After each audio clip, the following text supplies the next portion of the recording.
Murakoze, nitwa Umuhoza Rwabukumba, ndi umunyamabanga nshingwabikorwa w'umurenge wa Kimironko mu karere ka Gasabo. Hanyuma insengero zemerewe gutangira gusenga ariko zubahiriza amabwiriza ya corona virusi. Uyu munsi ni wo munsi wa mbere wo gutangira gukora iki gikorwa.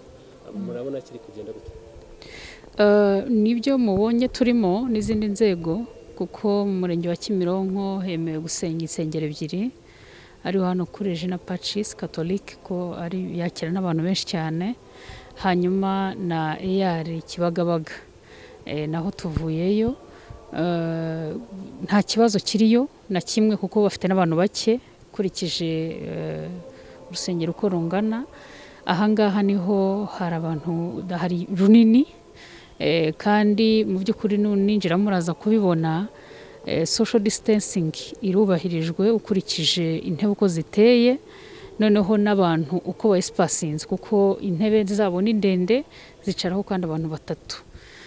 Kubera ko ari urusengero runini rero twagerageje kugira ngo dufatanye nabo kubitegura, kugira ngo turebe hatazagira uburyo begerana, hatagira uburyo abantu bazajya byose birateguye ku buryo turumva nta kibazo kiriwe gihari, kuko turahari kugeza igihe bari busohokere, tukamenya noneho niba banatashye neza muri distancing, buri wese agana mu cyerekezo cye. Hanyuma hari insengero nyinshi twagiye dusura mbere y'uko murekura cyangwa se mubemerera bari mu myiteguro. Uyu munsi bikagaragara ko hari insengero zimwe zitafunguriwe ndetse ni nke cyane zafunguriwe ugereranyije n'insengero zihari. Ni iyihe mpamvu mwafunguye nkeya izindi ntimuzifungure? Ntabwo zari bufungurirwe zose icyarimwe, kuko turi mu bihe bitoroshye, mu bihe bikomeye. Icyorezo kirahari, ni cyinshi, kimaze kugira ahantu henshi hatandukanye. Bisaba ko ikintu cyose kizajya gikorwa kigomba gukorwa mu rwego rwo gukomeza gushimangira ingamba zafashwe. Ni ukuvuga ngo uyu munsi nitugira amahirwe tukabona nta kibazo bisakisidinze, biragenda biduha picture cyangwa se ishusho y'uko n'ahandi hafunguye byakunda. Ntabwo rero byose wabikorera icyarimwe. Bamaze iminsi bafunze, mwabibonye kuva mu gitondo, niba mwazengurutse ahantu, byasabaga rwose kubahisha ingamba.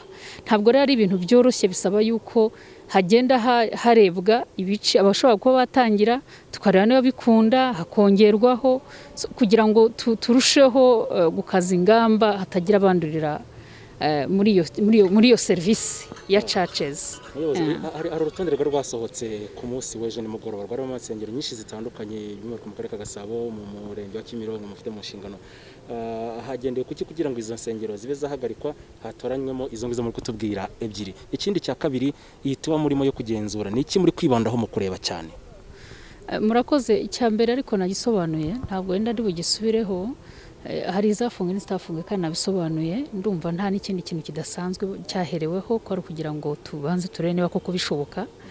Icya kabiri ni tuba turimo no kugira ngo turebe ko amabwiriza yubahirije. Social distancing, uburyo ba sanitizinga intoki, uburyo bambaye udupfukamunwa, uburyo binjira, uburyo bari buze gusohoka. Niyo mpamvu navuga nti no gusohoka turaba duhari, ndetse na service ya kabiri. Kuko turimo turagerageza kugira ngo turebe ese niba binjiye uko bangana, ese service ya kabiri wakwinjira kuriya n'ubundi, cyangwa se twagabanya umubare.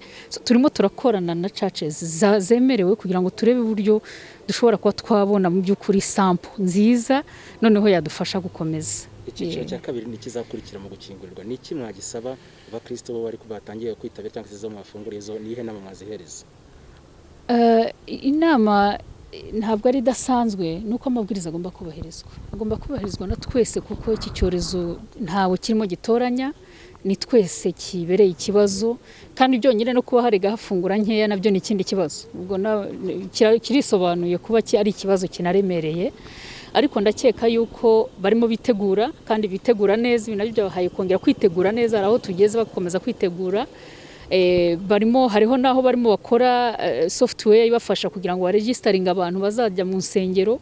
Biradufasha rero kugira ngo barusheho kwitegura neza, noneho kugira ngo baninjira bazinjire dukurikije experience twabonye, kuko buriya muri iki cyumweru turongera duhure nabo nkuko twahuye nabo ku Saturday kugira ngo tuvugane.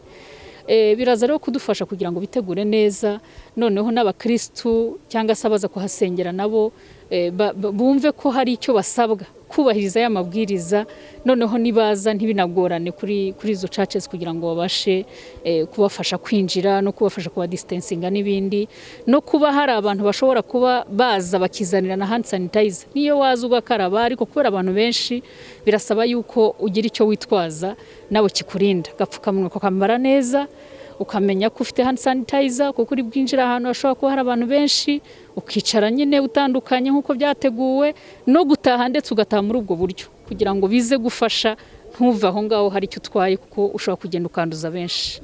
Hari abantu baje bagasanga intebe zamaze kuzura bakaguma hanze, ngira ngo mwagiye mubibona ni imwe mu mbogamizi yagaragaye. Murayivuga iki, murabwira iki abanyamatorero ndetse n'abakristo?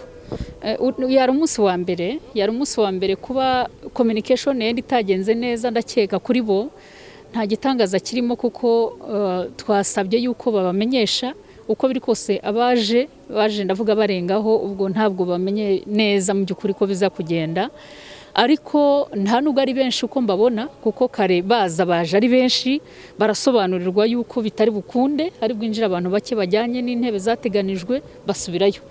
Kubera ko hari indi service rero saa 11 nta kibazo kiza kubaho, saa 11 nako kugera saa 12 nta kibazo kiza kubaho.